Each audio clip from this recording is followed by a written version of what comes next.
You are listening to the sleepy historian. Settle into your place. Let your breath slow. Let your thoughts drift like snow settling on frozen timbers. There's no urgency here, no alarm.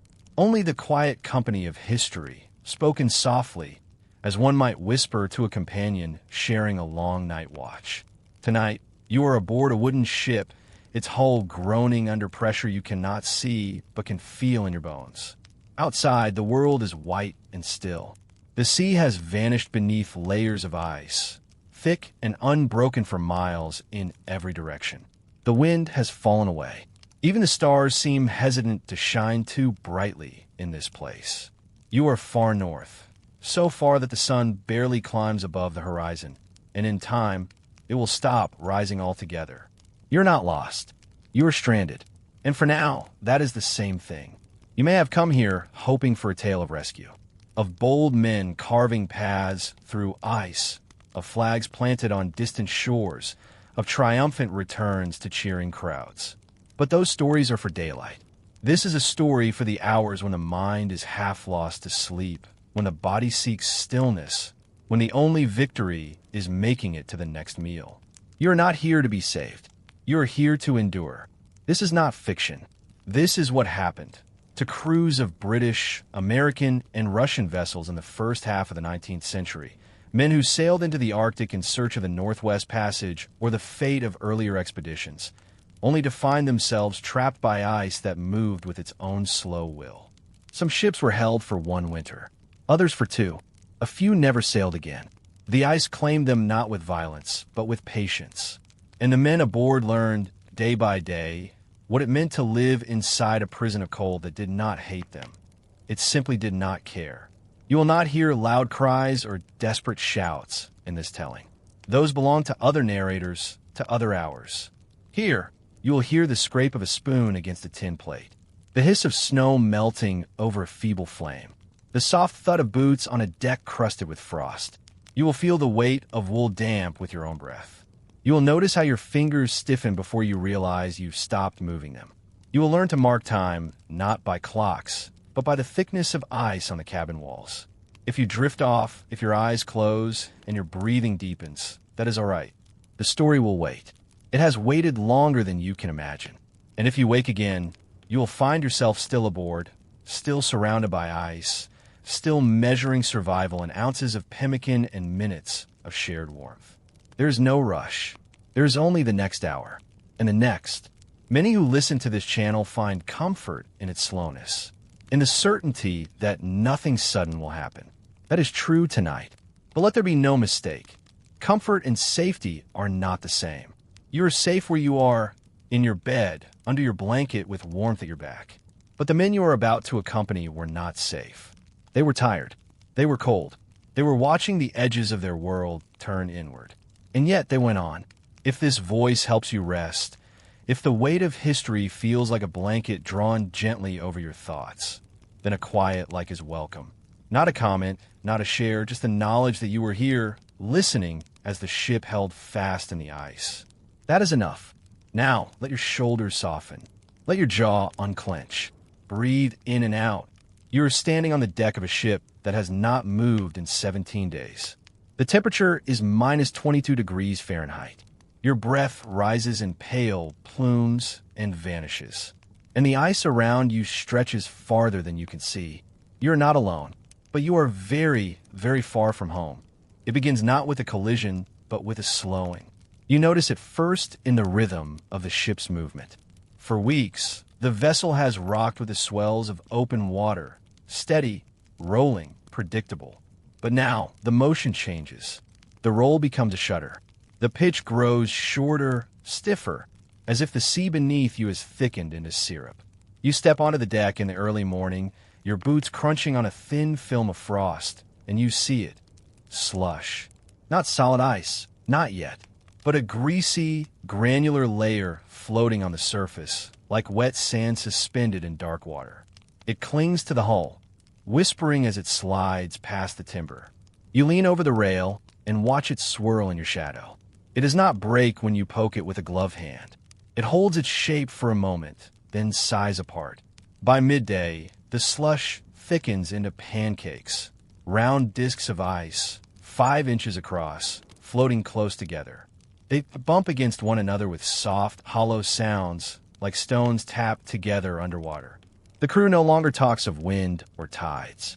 They speak of concentration and pressure ridges. You hear these words repeated in low voices as men scan the horizon with spyglasses, their faces tight beneath fur-lined hoods. You try to remember the last time you saw open water. Was it 2 days ago? 3? The memory already feels distant, blurred by cold and routine. Each morning now begins the same way. You wake to the smell of damp wool and lamp oil. Pull on another layer, a second shirt, a scarf wrapped twice around your neck, and climb the companionway, your fingers numb before they even touch the ladder rungs. The ship is slower each hour. Where once it covered 8 or 10 miles in a day, now it creeps forward in lurches, driven more by hope than by current. The sails hang slack. The rudder answers sluggishly, as if pushing through mud. Captain holds counsel with the ice master, a quiet man with a beard stiff with salt and frost, who points to the pack forming to the east. It's closing, he says, not with alarm, but with the certainty of a man who has seen this before. And then, on the 17th day, the ship stops, not with a crash, not with a splintering crack, but with a long, deep groan that travels up through the soles of your boots and into your chest. The timbers sigh. The deck settles, just slightly, as if lowering itself onto a bed. You look out and see that the pancakes have fused. The open leads between them have vanished. The sea is now a single, unbroken field of ice, stretching to the horizon in every direction. It is not smooth, it is buckled and ridged, frozen in the moment of its own making, but it is solid, and holds you fast. You stand at the rail and watch the ice. It does not move. It does not breathe, but you feel it pressing, not with force, but with presence, like a wall built around you while you slept. The crew does not panic. Panic is a luxury for those who believe time is short. These men know better. They have trained for this. They begin the new routine before the captain even gives the order. Hatches are sealed tighter. Extra stoves are brought up from the hold. Snow is shoveled from the deck, not because it's dangerous, but because it's something to do, something to mark the passage of hours. You are assigned to the ice watch, not to look for danger. That would be pointless, but to note changes. A crack forming 100 yards off, a ridge lifting under pressure. The color of the ice shifting from gray to blue, signaling thickness. You stand for 2 hours at a time, mittens pulled over your sleeves, hood cinched tight, watching nothing happen. And in that watching, you begin to understand. The ice is not your enemy. It is your world now. Your boots grow stiff with cold. Your eyelashes collect frost. Your breath comes in short puffs that vanish instantly into the dry air. You shift your weight from foot to foot, not to stay warm. That is impossible, but to remind yourself you are still alive. Still here, still waiting. Inside the ship, life contracts. Men speak less.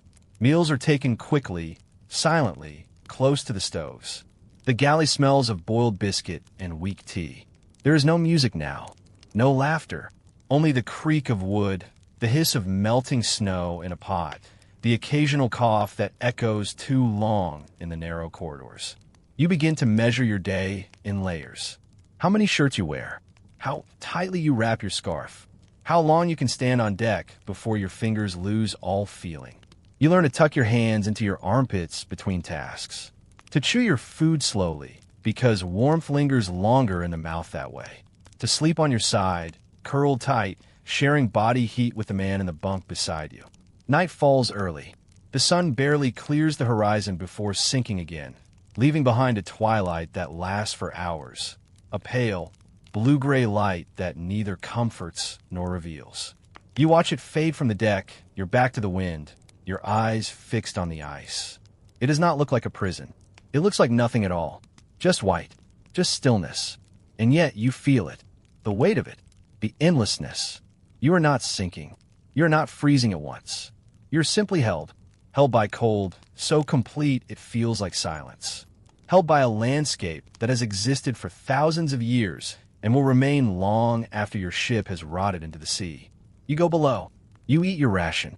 You lie in your bunk, listening to the ship groan as the ice presses against its hull. It sounds like a man shifting in his sleep, like something ancient turning over in a dream.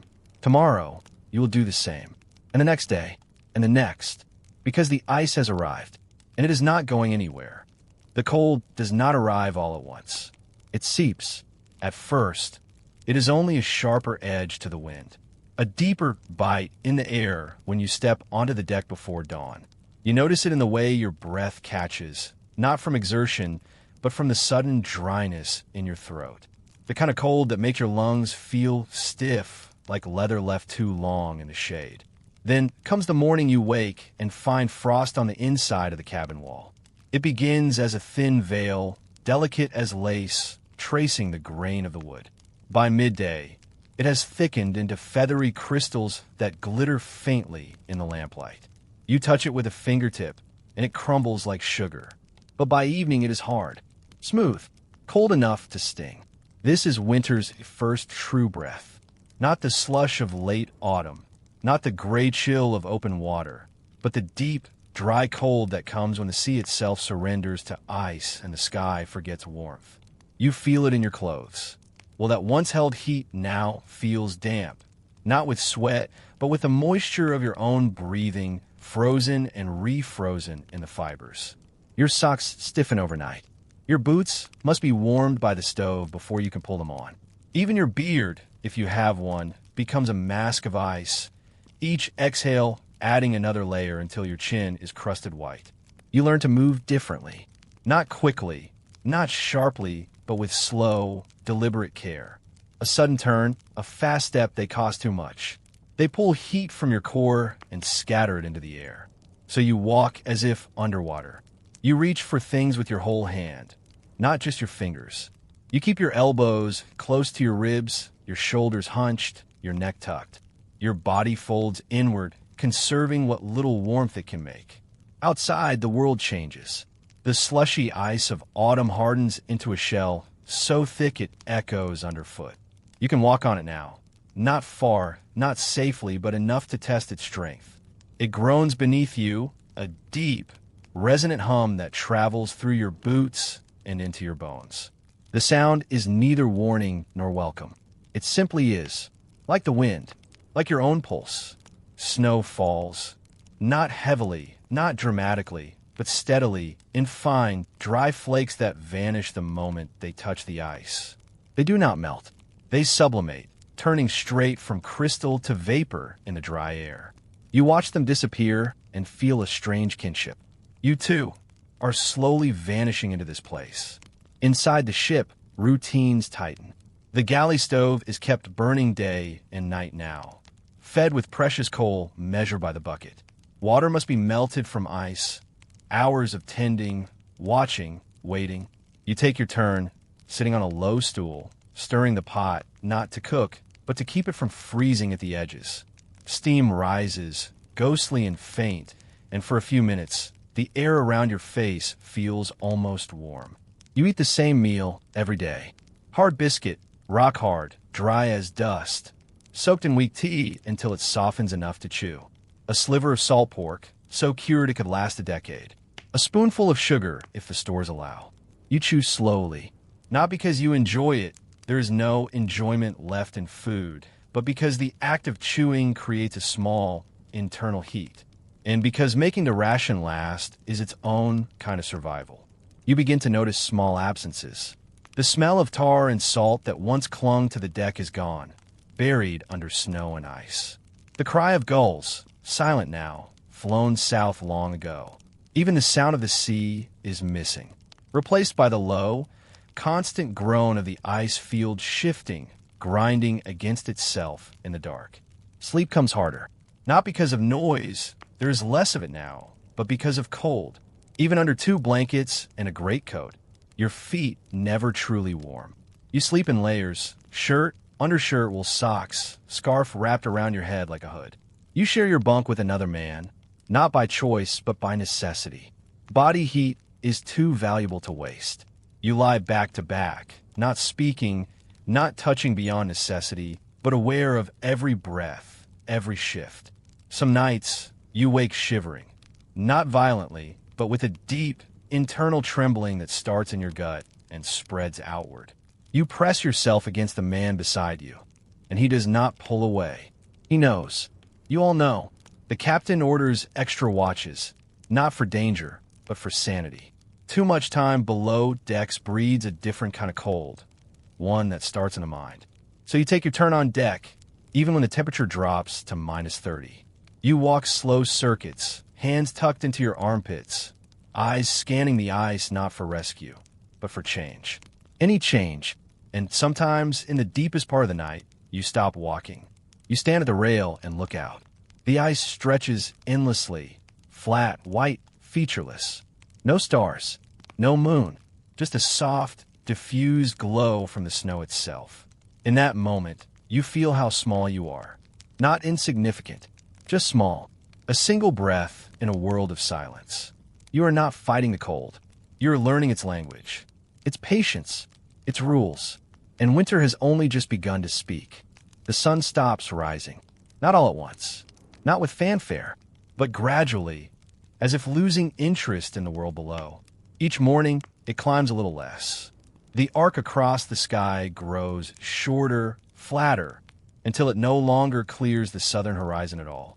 One day, you wake and realize you have not seen direct sunlight in 3 days.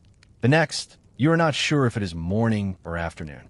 This is the beginning of the polar night. At first, you try to keep time by habit. Breakfast at 8 bells. Watch at noon. Supper at dusk. But without the sun, these markers blur. The light outside is the same at 3 in the afternoon as it is at 9 in the morning, a dull, gray twilight that clings to the edges of the ice like smoke. You look out the porthole and see only white on white, shadowless, depthless. The world has lost its contours. You begin to rely on the ship's clock, but even that feels arbitrary. Time is no longer measured in hours, but in meals, in the filling and emptying of the water pot, in the slow burn of a coal ration. You eat because it is time to eat, not because you are hungry. You sleep because your body aches with fatigue, not because it is night. And yet, it is night, a night that lasts for months. The darkness does not fall, it simply stays. Even at midday, stars are visible if you look up. The moon drifts through the sky like a ghost, casting sharp, blue shadows across the ice. On clear nights, the aurora appears, not with drama, but with quiet persistence. Ribbons of pale green drifting across the heavens like breath on glass. You watch it from the deck, hood pulled tight, mittens stiff with frost. It does not comfort you. It does not promise anything. It is only beautiful. And beauty in this place is a kind of loneliness. Inside the ship, lamps are lit earlier and kept burning longer. But light is rationed. Oil is precious. So the cabins remain dim, lit only by a single wick in a reflector lamp, casting long, trembling shadows on the walls. You read by it if you can bear the strain on your eyes. Most do not. Books are set aside. Journals go unwritten for days. There is little to say that has not been said before. You find yourself speaking less, not from fear, but from a growing sense that words take too much effort. Your breath is valuable. Your warmth is limited. Even speech feels like a luxury. When you do speak, your voice is low, slow, as if pushing through thick air. Conversations are short, practical. Stoves low, water's boiling. Pass the biscuit. The silence between words grows longer. And in that silence, you hear other things. The creak of the hull as ice presses against it. The drip of condensation freezing on a beam. Your own heartbeat, steady and quiet, like a clock counting down nothing in particular. Sleep becomes a refuge, but also a test. In the constant dark, your body forgets the rhythm of day and night. You sleep when exhaustion overtakes you. Wake when cold bites through your layers. Dreams grow vivid, tangled with memories of green fields, running water, the sound of rain. Sometimes you wake unsure if you are still dreaming. You reach out and touch the frost on the wall just to be sure. You mark the days with small rituals.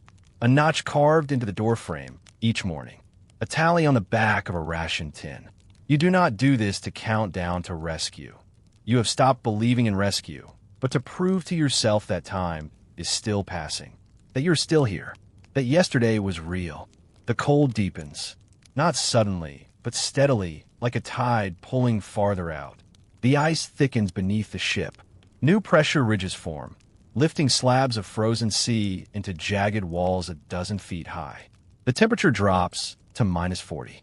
At that point, Fahrenheit and Celsius meet. The cold no longer has a number. It simply is. You learn to recognize the signs of frost nip. Fingers turning waxy white, numbness spreading from the tips inward. You warm them against your chest, slowly, never with direct heat. You check your companions' faces for pale patches, especially on cheeks and ears. No one speaks of frostbite. You do not need to. Everyone knows what it means. Everyone knows what comes after. Outside, the world is utterly still.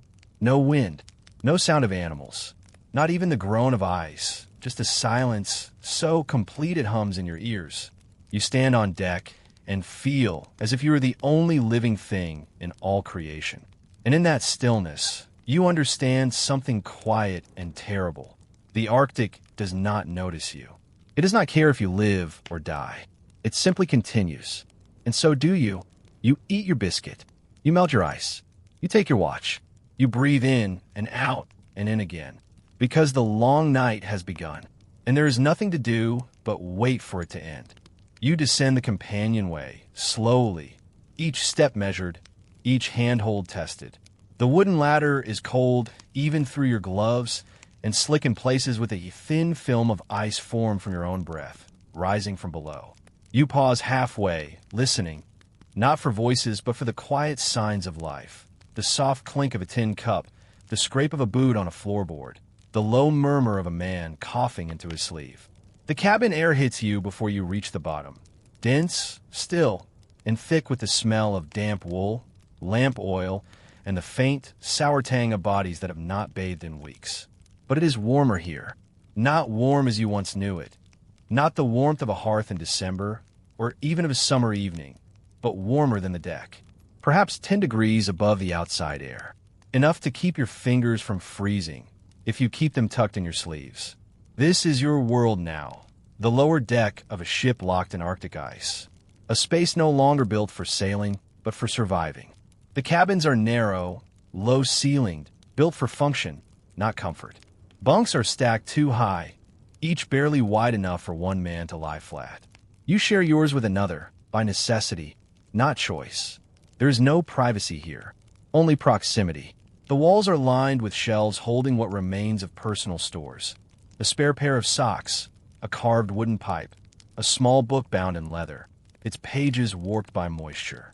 Everything is damp, not wet, not dripping, but perpetually humid from the breath of 20 men living in close quarters. And that moisture freezes. Frost lines every seam, every corner, every nail head. It builds in layers, smooth and hard as porcelain, glittering faintly in the lamplight.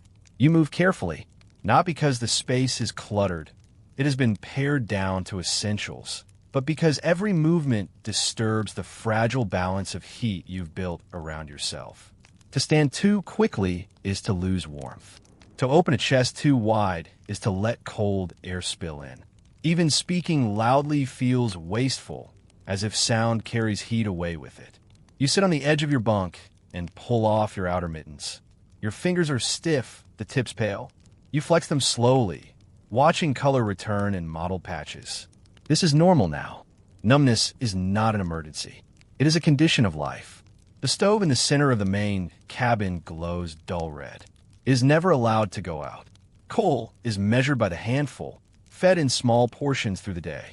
2 men are assigned to tend it, stirring the embers, adding ice to a pot balanced on top, watching for smoke that might mean a draft has opened somewhere in the hull. You take your turn every third day. It is coveted duty, not for the work, but for the warmth. You unwrap your scarf and let it hang over the back of a stool to dry. Ice cracks softly as it melts. Your beard, if you have one, is stiff with frost. You do not shave. Shaving takes water. Water takes fuel. Fuel is life. So you let it grow, even as it collects ice with every breath. The man in the bunk across from you is mending a sock. His hands move slowly, deliberately, needle catching the lamplight. He does not look up. You do not speak. There is no need. You have shared this space for 83 days. You know the rhythm of his breathing, the way he shifts in his sleep, the sound he makes when he dreams. You are not friends. You are fellow occupants of a slow-moving tomb. And that is enough. You lie back. The mattress is straw stuffed into canvas. Lumpy, compressed, smelling faintly of mildew. You pull 2 blankets over you, then your greatcoat on top. You tuck the edges around your shoulders, sealing in what little heat your body still makes. The man beside you rolls onto his side, facing away. You feel the dip of the bunk shift. His breathing slows. He is asleep, or nearly so. You close your eyes, but sleep does not come easily. Not because of noise, there's almost none, but because of sensation. The cold presses in, even here. It finds the gaps, your ankles, your wrists, the bridge of your nose. You shift, and the straw crackles like dry leaves. You try to still your mind, but it drifts to the ice outside, to the sheer weight of it pressing against the hull, to the thought that the ship might not survive the winter. That you might wake one morning to find the timbers split, the sea rushing in not as water, but as slush. You open your eyes. The lamplight flickers. Shadows dance on the frost-lined walls. Someone coughs, a dry, rasping sound that lingers too long in the still air. No one stirs. No one asks if he's all right. Everyone knows the answer does not matter. You think of home, not with longing, but with a kind of distant curiosity. Do the trees still have leaves? Is the river frozen? You try to remember the sound of rain on a roof. It feels like a story you heard as a child. Familiar, but impossible. Your toes ache, not with sharp pain, but with a deep, dull throb that pulses in time with your heartbeat. You curl them inside your socks. You press your feet against the man's back in front of you. He does not move. He is used to it. This is how you live now. In layers of cloth, in shared breath, in the quiet understanding that every action must serve survival. There is no room for pride, no space for complaint. You eat what is given. You sleep when you can. You keep your hands warm. You watch for frost on your companions' faces. And you wait, not for rescue, not for spring, just for the next hour to pass without loss. Because the cabin below is not shelter. It is the smallest possible space in which a man can still be called alive. Hunger does not roar in the Arctic. It whispers. At first, you notice it in your dreams. Visions of bread warm from the oven, of thick stews steaming in earthen bowls, of apples crisp and tart. You wake with your mouth dry, your stomach hollow, but not cramping. Not yet. The hunger is patient like the ice. It waits. Rations have been reduced 3 times since the ship was locked in. First, the sugar disappeared. Gone not all at once, but spoon by spoon, until the last crystals were scraped from the bottom of the tin. Then the butter. Then the extra biscuit. Now, each man receives 1 pound of hardtack per week, 1.5 ounces of salt pork, 1 spoon of dry peas or rice every 3rd day, and a daily allowance of pemmican, dense, greasy, and packed with calories. You receive your portion at midday watch. The steward calls your name softly, as if speaking too loudly might make the food vanish. You step forward, hold out your tin plate, and watch as he measures with a practiced hand. No more, no less. He does not meet your eyes. He does not need to. You all know the math. You all know what happens if someone takes more. The biscuit, hardtack, is the anchor of your diet. Baked months ago in a dockyard oven, it was designed to last. And it does. It outlasts morale. It outlasts hope. It sits in your hand like a stone, pale and dry, stamped with the broad arrow of the Royal Navy. You do not eat it dry. No one does. You break off a piece, small, deliberate, and place it in your mouth. Then you take a sip of lukewarm tea, brewed from snow melted on the stove, and let the biscuits soften on your tongue. You chew slowly, not for flavor. There is none, but to draw out the act, to make the calories last longer in your mind. Salt pork comes once a week. A single slice, thick with rind, so heavily cured it gleams like amber. You do not cook it. There is no fat to render, no need for flame. You chew it raw, letting the salt and fat coat your mouth, your throat. It tastes of smoke and time. You save the rind, not for eating, but for boiling later with peas or for flavoring the next pot of tea. Nothing is wasted, but it is the pemmican that sustains you. Made from dried beef pounded fine, mixed with melted fat and pressed into slabs, it is the food of survival. Dense, caloric, unchanging. You receive a cube the size of your thumb each day. You do not eat it all at once. You break it into 4 pieces. One with morning tea, one at midday, one in the late watch, one before sleep. You let each piece melt slowly on your tongue, the fat coating your mouth, the protein seeping into your limbs like slow fire. You learn to eat with your eyes closed, not out of shame, but to heighten the sensation, to convince your body that this is enough, that this small cube, this dry crumb, this spoonful of boiled peas is nourishment. You chew 20 times before swallowing, 30 if you can bear it. You sip your tea between bites, not to quench thirst. There's no thirst in this dry cold, but to create the illusion of a meal. Hunger becomes a companion, not an enemy, not a tormentor, but a quiet presence that walks beside you through every hour.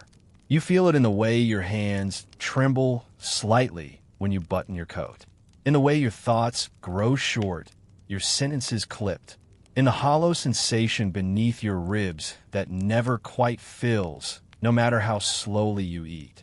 Some men grow thin, not skeletal, not wasted, but pared down to bone and sinew. Their cheeks sink. Their eyes look larger in their faces. They move more slowly, not from laziness, but from conservation. Every step must be worth the calories it costs. You watch them. You watch yourself. You begin to measure time, not in days, but in meals. Breakfast is the scrape of a knife on a tin. Dinner is the shared silence as men eat with their heads bowed. Supper is the last cube of pemmican, dissolved in tea to stretch it further. You dream of food you cannot have, of milk, of eggs, of butter melting on warm bread. You wake with your stomach clenched, not in pain, but in memory. And yet, you do not starve. Not yet, because starvation is not the absence of food. It is the absence of hope. And as long as the steward hands you your ration, however small, you are not starving. You are enduring. You learn the language of hunger, the way it makes your fingers cold, even by the stove, the way your dreams grow sharper, brighter, filled with impossible feasts, the way you begin to notice the weight of another man's portion, not with greed, but with calculation. One evening, the man across from you does not take his pemmican. He pushes it toward you with the edge of his knife. You look at him. He does not speak. He only nods toward your hands, shaking slightly as you try to break your own cube. You do not thank him. Words would make it too large, too heavy. You take it. Eat it slowly. The extra fat warms you for hours. No one comments. No one notices. Or if they do, they say nothing. Because in this place, kindness is not spoken. It is portioned, shared in silence, measured in ounces. You finish your meal. You lick the last grease from your fingers. You place your empty tin on the shelf. You wrap your scarf tighter, and you wait for the next meal. Not because you're still hungry, but because it is the only thing left to wait for. Survival is not a single act.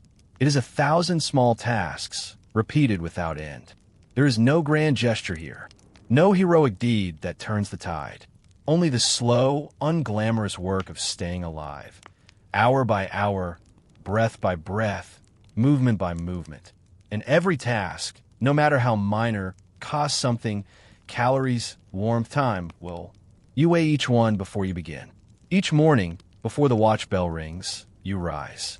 Not because you are rested, sleep is shallow here, but because staying in your bunk too long invites stiffness, and stiffness invites cold, and cold invites something worse. You sit up slowly, letting your body adjust to the air. Your breath plumes in front of you, white and dense. You pull on your boots. They are stiff with frost, their leather unyielding, and lace them tightly.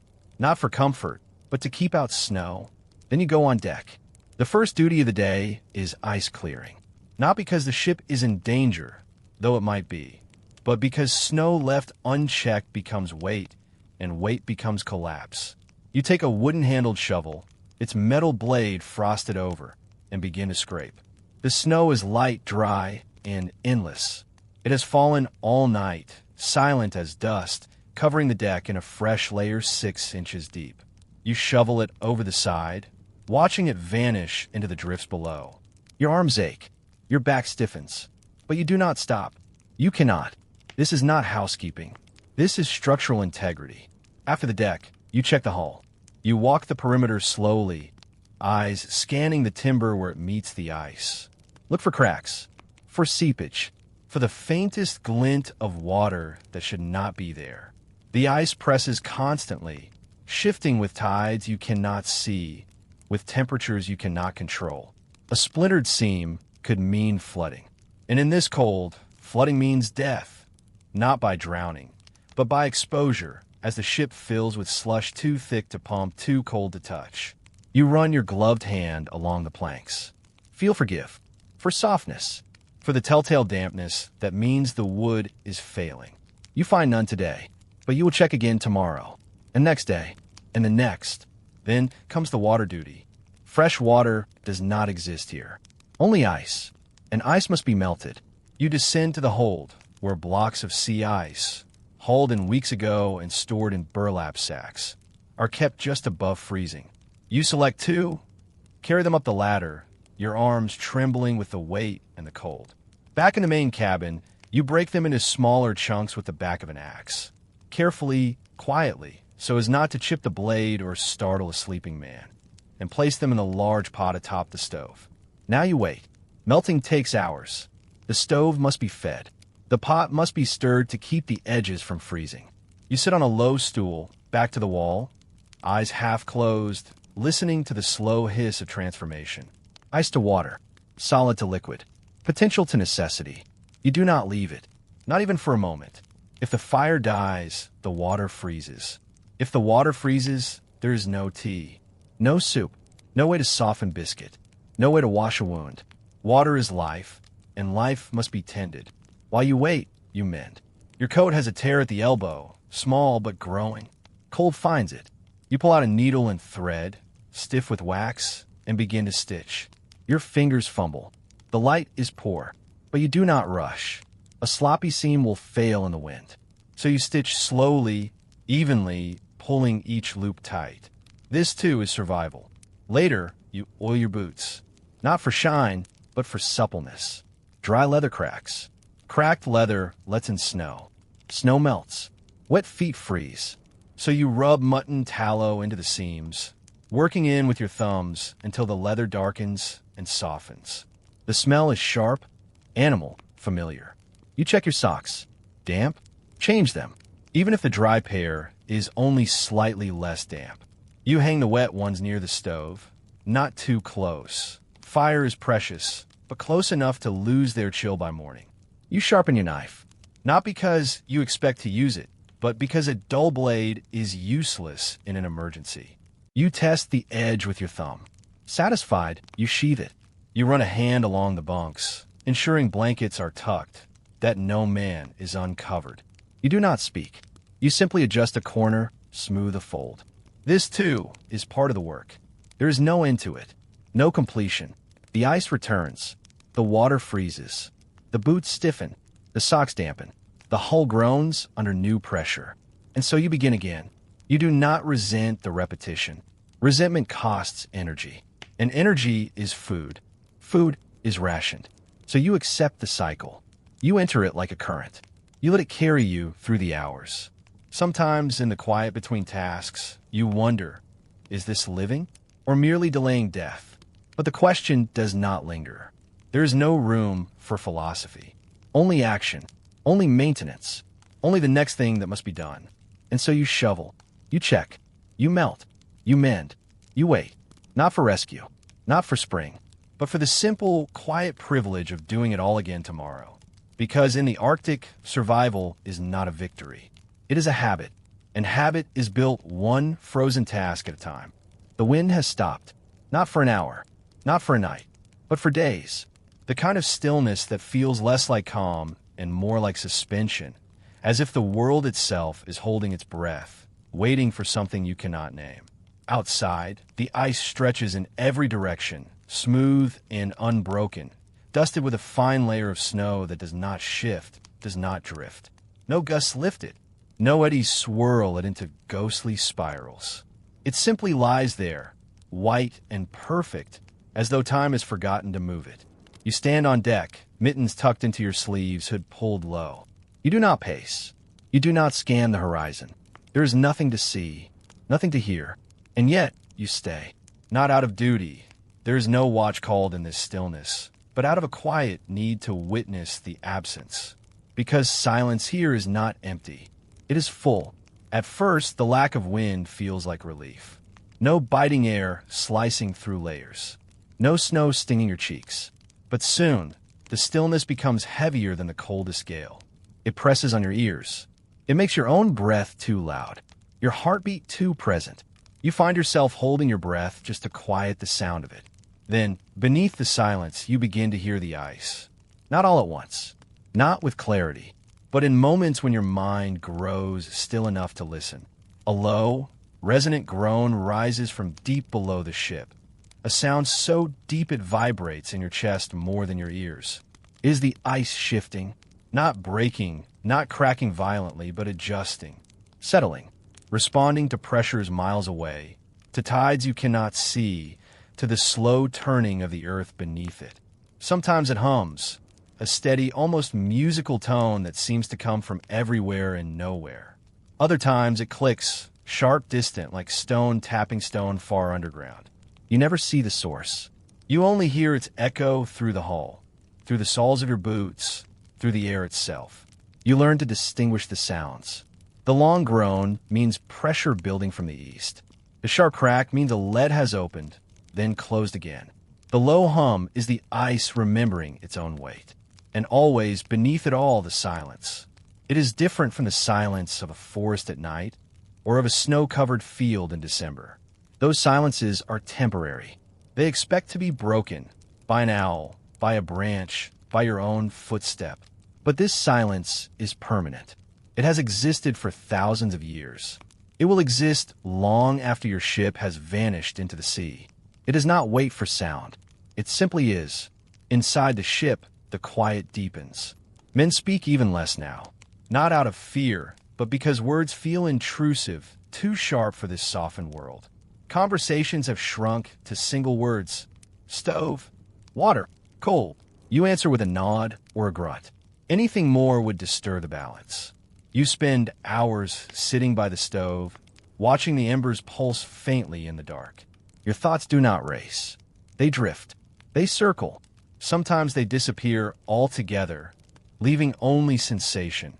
The ache in your toes, the itch of wool on your neck, the slow rhythm of your breath.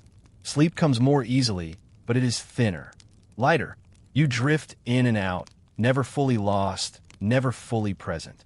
You wake often, not to sound but to stillness, as if your body senses the absence of movement and refuses to surrender completely. You begin to notice small things you once ignored. The way frost crystals grow in branching patterns along the ceiling beams. The faint scent of old tobacco in a pipe left on a shelf. The sound of your own joints clicking as you rise from a chair. Time stretches, not in hours, but in textures. The coarseness of your blanket. The smoothness of a rationed tin. The rough grain of the deck under your palm. You touch things not to use them, but to feel them. To confirm they are real. One afternoon, you no longer know if it is Tuesday or Thursday. You stand at the porthole and watch your breath fog the glass. You draw a line with your finger. It vanishes almost instantly, reabsorbed by the cold. You draw it again and again, not out of boredom, out of a need to leave a mark, however temporary, on this indifferent world. No one comes to speak to you. No one interrupts. They understand. This is not idleness. This is endurance. Because in this silence, even thinking takes effort. Even remembering your own name feels like lifting a stone. And yet, you remain. You breathe. You listen. You hear the ice groan again, deep, slow, ancient. It does not speak to you. It does not care that you hear it. But you listen anyway. Because listening is the only thing left that proves you are still here. and the silence accepts you, not as a guest, not as an intruder, but as another quiet thing waiting in the cold. Thought grows shorter in the endless night, not weaker, not slower, but shorter, like sentences cut off before they finish, like paths that end at a wall of snow. You begin to notice it in your own mind. You start to recall your mother's face, and halfway through, the image slips away. You try to remember the name of your childhood street, and the word hovers just out of reach, like a fish beneath ice. This is not madness. It is adaptation. The mind, like the body, conserves what it can. And in the Arctic dark, thoughts are expensive. They burn fuel. They stir the heart. They invite longing. So the mind folds inward, shedding memories that do not serve survival. It keeps only what is necessary. How to tie a knot, how to break ice, how to ration a biscuit. The rest, the names of songs, the taste of strawberries, the feel of grass under bare feet. Those fade like ink in the cold. You catch yourself staring at a wall for minutes at a time, not thinking, not dreaming, just watching frost gather along a seam in the wood. Your eyes do not move. Your breath slows. For a moment, there is no you, only the quiet presence of a body in a room, waiting. Others do the same. You see a man stand by the stove for an hour, not tending it, not warming himself, just standing. Another man walks the length of the lower deck 5 times in a row, each lap identical, his hands clasped behind his back, his gaze fixed on the floor. No one speaks to them. No one interrupts. These are not signs of distress.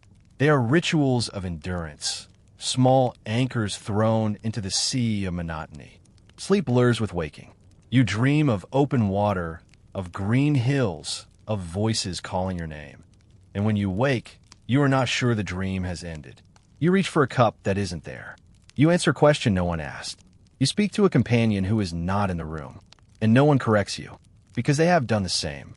You begin to count things, not for record keeping, but for focus. The number of nails in the ceiling beam above your bunk, 42. The notches you've carved in the door frame, 89. The spoonfuls of tea you drink each day, 3. You count your breaths as you lie in the dark. In 2, 3 out, 2, 3. Sometimes you lose count at 17. Sometimes you reach 100 and start again. It does not matter. The counting is not for completion. It is to keep the mind from drifting too far. One man hums the same tune every night. You do not know its name. It has no words, just a few notes repeated, soft as breath. You hear it through the thin wall of your bunk. At first, it annoys you. Then it comforts you. Now, you notice when it stops. You wait for it to begin again. It always does. Books go unread, not because men have lost interest, but because reading requires a kind of attention that feels reckless now. To lose yourself in a story is to forget where you are. And forgetting, even for a moment, is dangerous. So the books stay closed, stacked in a corner, their pages curling with moisture. Journals, too, fall silent. The last entry in yours reads, December 12th. Ice thick. No change. You have not written since. Not because nothing has happened. Everything and nothing has happened. But because there is no one to tell. Not even yourself. You speak less, even to yourself. The inner monologue that once narrated your days. I'll check the stove. I need new socks. That cloud looks like home has grown quiet. You simply do. You rise. You eat. You shovel. You sleep. No commentary. No reflection. Only action. And yet, in this quieting of the mind, you notice things you never did before. The way lamplight flickers when a log shifts in the stove. The exact pitch of the ice's groan at 3 hours past midnight. The rhythm of the man beside you as he chews his biscuit. Slow, methodical, deliberate. These details become your world. Not grand, not beautiful, but real, present, enough. Sometimes, in the deepest part of the night, you ask yourself a question. Am I still me? Not the man who sailed from England with maps and ambition, but this man, thin, quiet, slow, who measures his life in ounces of pemmican and hours of stove tending. You do not answer. You do not need to, because identity, like warmth, is a luxury, and survival requires only presence. So you let the old self go, piece by piece, memory by memory. until all that remains is the man who can stand in the cold and not flinch, who can eat a dry biscuit and feel full, who can hear the ice groan and not fear it. You are not less. You are pared down, like driftwood smoothed by the sea. And in the dark, that is enough. You notice it first at breakfast. His place is empty, not unusual. Men rise at different times, take their rations late, linger below decks. But the silence around his bunk is different, thicker. He has not stirred since last night's watch. You say nothing. You eat your biscuit. You drink your tea. But you watch. After the meal, you go to him. He lies on his side, facing the wall, fully clothed, boots still on. His greatcoat is draped over the blankets, just as it was yesterday. His hands are tucked under his chest, as if holding himself warm. His face is turned away, half buried in the straw pillow. You cannot see his breath. You do not touch him. Not yet. You stand at the foot of the bunk and wait. Sometimes sleep is so deep it mimics stillness. You count to 60 in your head. 1, 2, 3, nothing moves. Not a finger. Not a flutter of eyelid. Not the rise of chest. You reach out. Your glove brushes his shoulder. Cold. Not icy. Just cold like what left in the shade. You pull back your hand. Someone behind you exhales softly. You do not turn. You know who it is. The steward. He has seen this before. He was fine last night.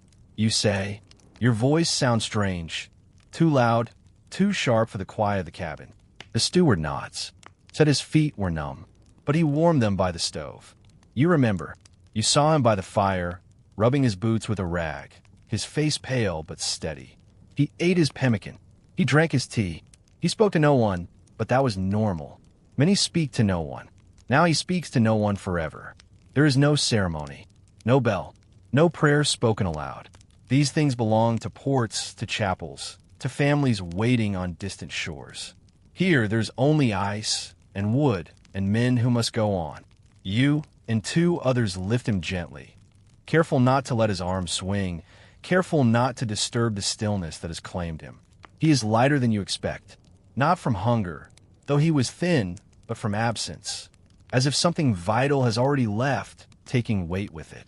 You carry him to the aft hold, the coldest part of the ship, far from the stoves, where the temperature stays near freezing even in winter.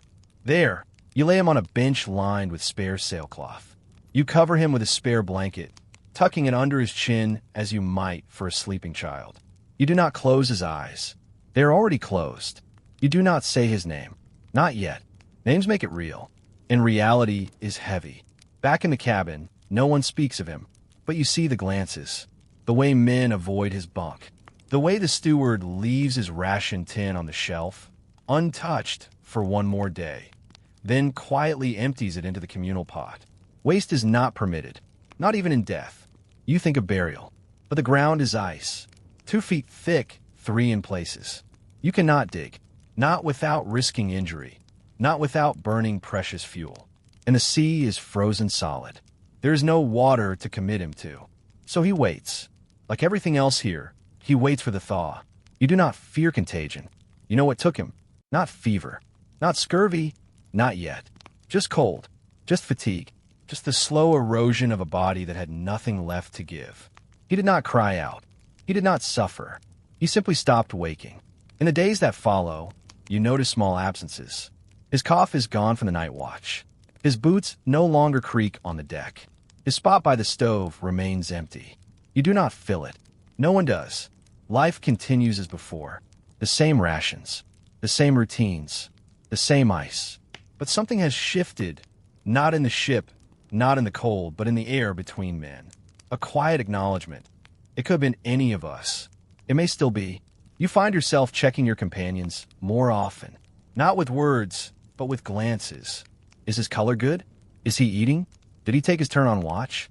You watch for stillness that lasts too long, for breath that does not fog the air. You warm your hands more carefully now. You chew your food more slowly.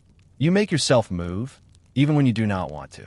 Not out of fear, but out of respect for him and for the thin line between sleeping and not waking again. One night, you dream of him. He is standing on the ice, far from the ship, looking south. You call his name. He does not turn. You wake with your heart pounding, not from terror, but from loss. You do not speak of the dream. Weeks pass. The body remains in the hold, frozen now, preserved by the very cold that claimed him. You do not visit, but you know he is there, a silent reminder that survival is not guaranteed, only attempted. And still the days go on. You melt ice. You eat biscuit. You take your watch, because morning did not come for him, but it still comes for you. And that is a burden as much as a gift. It begins with a lightness in the air, not warmth, not yet, but a subtle shift in the quality of the dark. The blackness of deep winter softens at the edges, as if diluted with milk. The stars, once sharp and constant, begin to fade earlier each night. And then, one morning, you step onto the deck and see it. A thin, pale line along the southern horizon. Not the sun itself. Not yet. But the sky remembering it. You stop. You pull your hood back, just slightly, and look. The ice before you is still white. Still endless. Still locked in its frozen grip. But the light above, it is different. Pearl gray, turning faintly gold at the rim of the world. It does not blaze. It does not announce itself. It simply appears, as if the earth has exhaled after months of holding its breath. You do not speak. You do not call others. You stand alone in the cold, mittens tucked into your sleeves, and watch the light grow. This is the first pale dawn. It lasts only minutes. The glow swells, peaks, then recedes, but it leaves something behind. A memory of color. A promise, not of rescue, but of change. You go below, your heart quieter than you expect. You do not feel joy. You feel caution. Hope is dangerous here. It burns too brightly, then leaves you colder when it fades. But still, you mark the day. In the cabin, you carve a deeper notch in the doorframe. Not just another tally. This one is wider, deliberate. A record, not of endurance, but of transition. Someone notices, nods, says nothing. But that evening, two men stand at the rail longer than usual, scanning the southern sky. The days lengthen slowly. 10 minutes more of twilight. Then 20. Then an hour. The darkness no longer presses down with the same weight. It lifts, inch by inch, like a heavy blanket being drawn back. You begin to see your breath less. Not because the air is warmer, it is still below zero, but because the light reflects differently off the vapor. It glows faintly in the early morning, a ghostly plume against the lavender sky.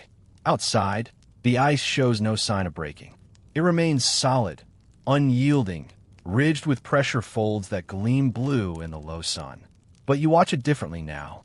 You look for cracks, for leads, for the subtle shifts that mean the ice is beginning to think about movement. Inside, routines do not change. Rations remain tight. The stove still burns measured coal. Men still move slowly, speak little, sleep deeply. But something has shifted in the air, a quiet alertness, like animals sensing spring before the snow melts. You find yourself standing on deck more often, even when not on watch. Not waiting for rescue. Rescue is still a fantasy, but watching for possibility. The light reveals details you hadn't seen in months. The grain of the ice, the texture of snowdrifts, the way shadows fall across pressure ridges. The world regains its contours. One afternoon, you see your shadow for the first time in months. It is faint, stretched long across the ice, but unmistakable. You look down at your boots, then at the dark shape beside them. You shift your weight. The shadow shifts with you. You feel a strange surge, not of happiness, but of proof. You are still here, still casting a shadow, still part of the world of light and form. You do not tell anyone. You do not need to.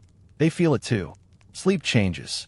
You still dream of green fields and running water, but the dreams feel less like escapes and more like memories returning.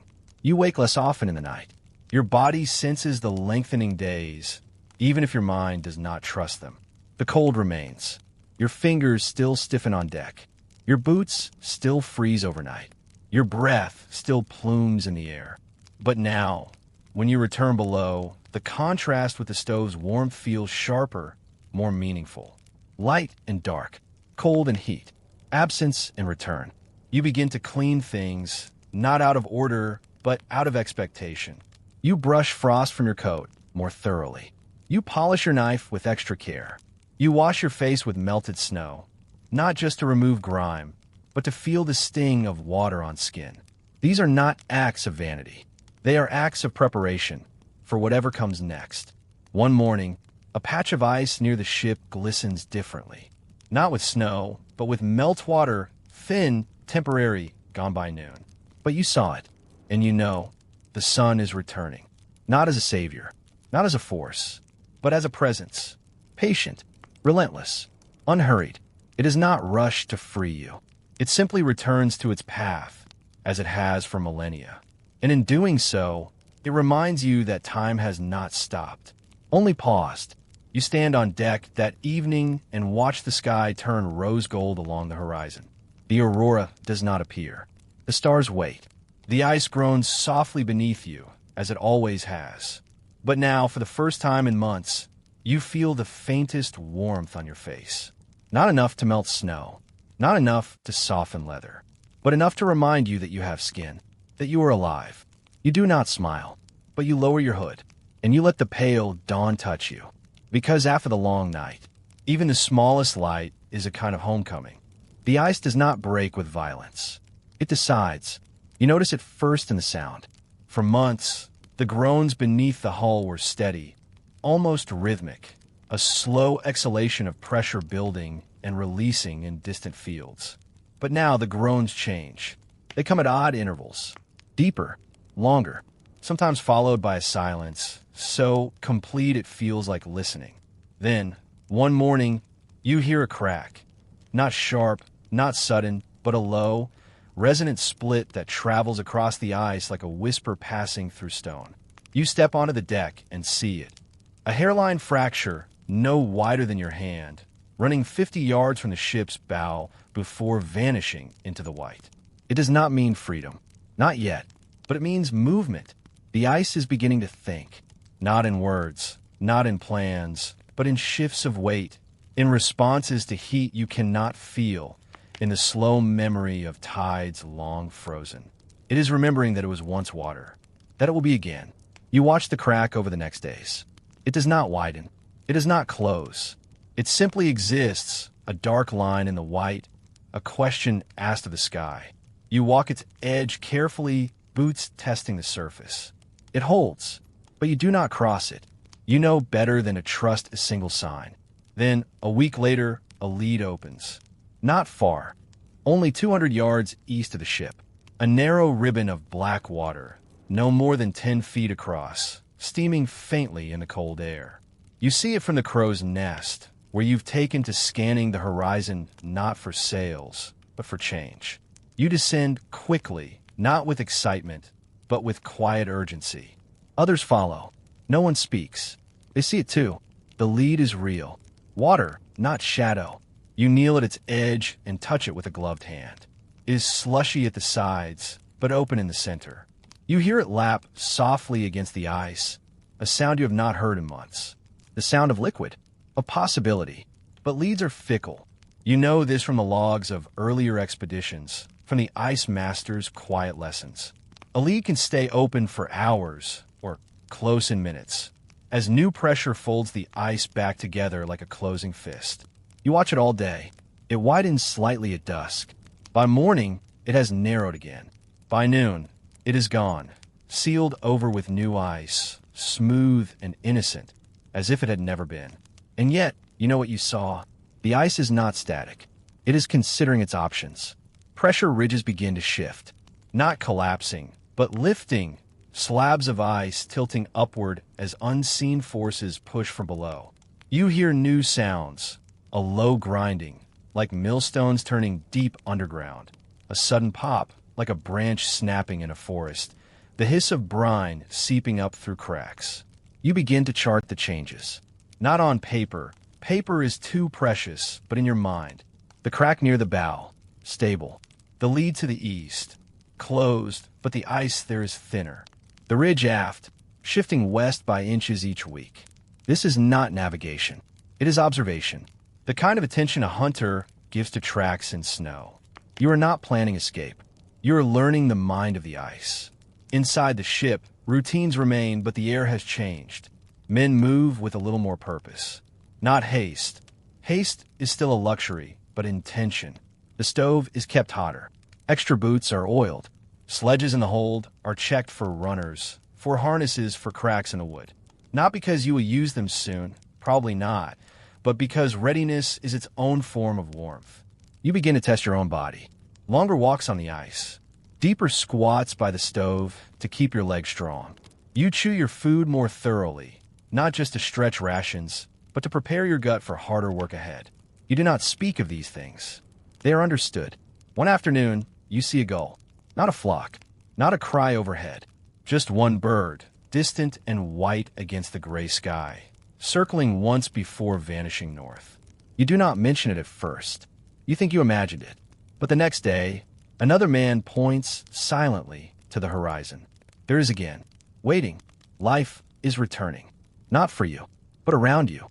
The sun climbs higher each day. It no longer schemes the horizon. It arcs above it, weak but undeniable. Shadows shorten. Snow begins to soften at midday, forming a crust that holds your weight without sinking. You leave footprints now. Clear, crisp impressions that last until the next frost. You watch the ship. Its hull groans less at night. Not because the pressure has lessened, some ridges are growing taller, but because the ice is moving with more fluidity, less brittle resistance. The ship sighs rather than strains. It is learning to float again, even while still locked in place. You understand now that the ice was never your enemy. It was your teacher. It taught you stillness. It taught you patience. It taught you that survival is not about fighting, but about waiting well. And now, it is beginning to release you. Not with fanfare, not with triumph, but with the same quiet deliberation with which it held you. It is not forgiving. It is not kind. It is simply done. You stand on deck one evening and watch the sun dip below the horizon, only to rise again on the other side hours later. True night is ending. The long dark is receding. The ice groans beneath you, a deep, thoughtful sound. You place your palm flat on the rail. You feel the vibration travel up your arm. The ice is thinking, and you're listening. Rescue does not come. Not in the way you once imagined it. Ships appearing on the horizon, flags flying, boats launching through broken ice. No distant horn sounds at dawn. No cheers rise from the deck. The world beyond the ice remains silent, indifferent, unaware. And yet, something has changed. It is not salvation. It is not deliverance. It is something quieter, more fragile. Possibility. You feel it in the thinning ice underfoot, in the leads that stay open longer each day, in the way the ship tilts slightly with the tide, a motion you had almost forgotten. The ice still holds you, yes, but its grip is loosening, like a fist slowly uncurling, not in mercy, but in completion. You do not wait for others to save you. You never did, not truly. You prepare. The sledges are ready. Reinforced runners. New lashings. Pemmican packed in oilskin pouches. Extra socks, dried near the stove until bone dry. A small stove for melting snow on the march. Compasses checked, needles steady. Nothing extravagant, nothing hopeful. Only what is necessary to walk, to survive, to reach the next point, whether that is open water, another ship, or simply more bearable ice. You do not plan to abandon the ship. Not yet.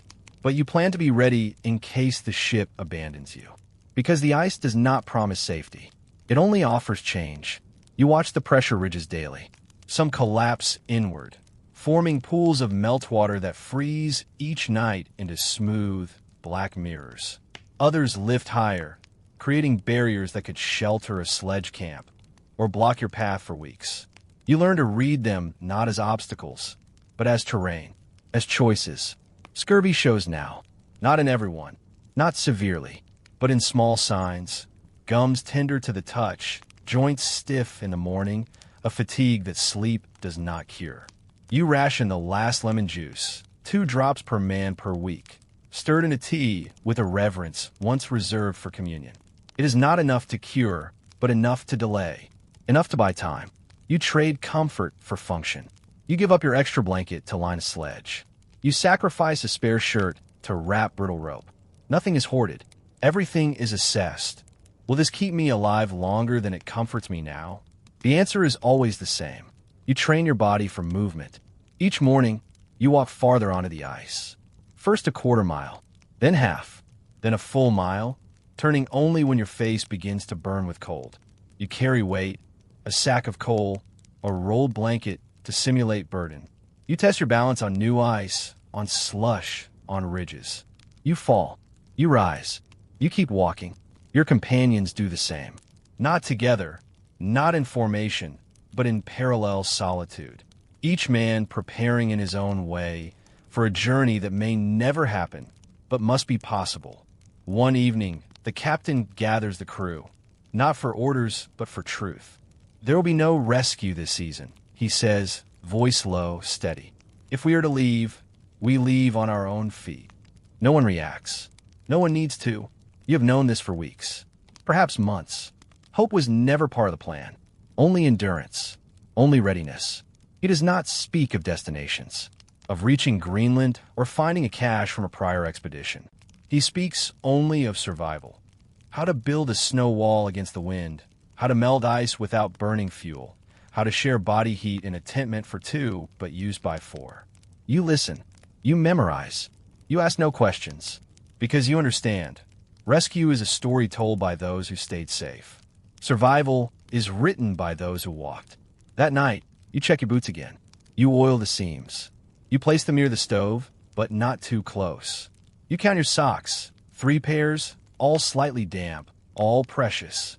You lay out your knife, your spoon, your compass, your portion of pemmican for the next day. You do not imagine using them on a march. You simply ensure they are ready. You lie in your bunk and listen to the ship. It groans less than it did in winter. The sounds are higher, quicker, less the sigh of strain, more the creak of adjustment. The ice is no longer squeezing. It is rearranging, making space. Outside, the sun barely sets now. Twilight bleeds into dawn without true dark. Stars vanish for days at a time. The aurora does not return. The sky is too bright. You do not miss the darkness. You do not mourn the long night. But you respect what it taught you. That survival is not a moment of triumph, but a habit of attention. That endurance is not heroic. It is repetitive, quiet, and often thankless. And now that habit must shift. From waiting to moving. From conserving to expending.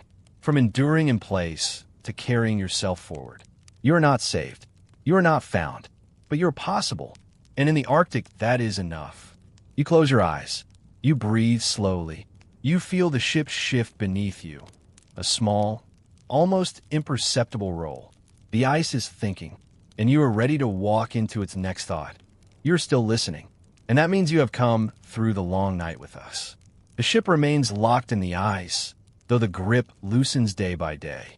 The men aboard are thinner now, quieter, their eyes holding a kind of stillness that cannot be unlearned. They do not celebrate the returning light. They respect it.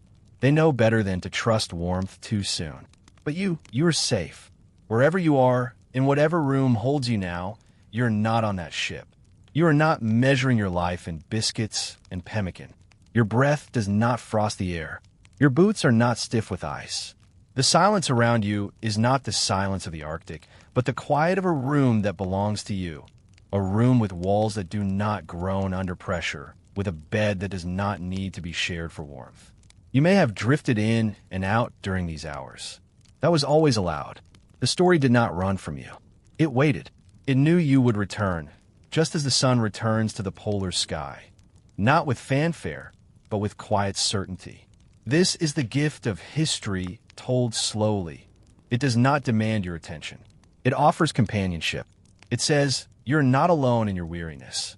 Others have endured longer, colder, darker hours, and still mark time with notches on a beam, with a shared cube of pemmican, with the simple act of rising one more morning. The men on that ship were not heroes in the way we often imagine heroes. They did not shout defiantly into the wind. They did not make grand speeches before battle. They simply did what was necessary again and again, without guarantee of reward. Their courage was not in action, but in continuation. in getting up when there was no reason to believe tomorrow would be better than today. And perhaps that is the truest kind of courage. Not the kind that charges, but the kind that stays. Not the kind that conquers, but the kind that endures. You carry that same capacity within you. Not for Arctic ice, perhaps, but for your own long nights, whatever form they take. The sleepless hours, the waiting, the slow work of mending what is broken, of keeping warmth alive in a cold season of the soul. This story was never meant to entertain you. It was meant to remind you. Stillness is not failure. Waiting is not wasted time. And survival, in its quietest form, is worthy of witness. Now, as we close, let your breath deepen. Let your shoulders soften. The ice is far away. The ship is still, but you're not bound to it. Feel the weight of your blanket, the support of your mattress, the stillness of air that does not bite. These are not small things. They're the very fabric of safety, woven so finely into your life that you may forget their value. But those men did not forget. They would have given a week's rations for the comfort you take for granted tonight. Do not feel guilt for that. Feel gratitude. And from that gratitude, rest. Rest deeply. Rest without urgency. Rest knowing that no watch bell will call you. No stove will go cold. No ice will press against your walls. The sleepy historian does not bid you farewell. Only good night. And if you return, if you seek another long night of quiet history, you will find the same voice waiting. Calm, steady, unhurried, because history does not rush, and neither do we. Now let your eyelids grow heavy. Let the last echoes of creaking timber and groaning ice fade into the rhythm of your own breath. You are home. You are warm. You are safe. Sleep well.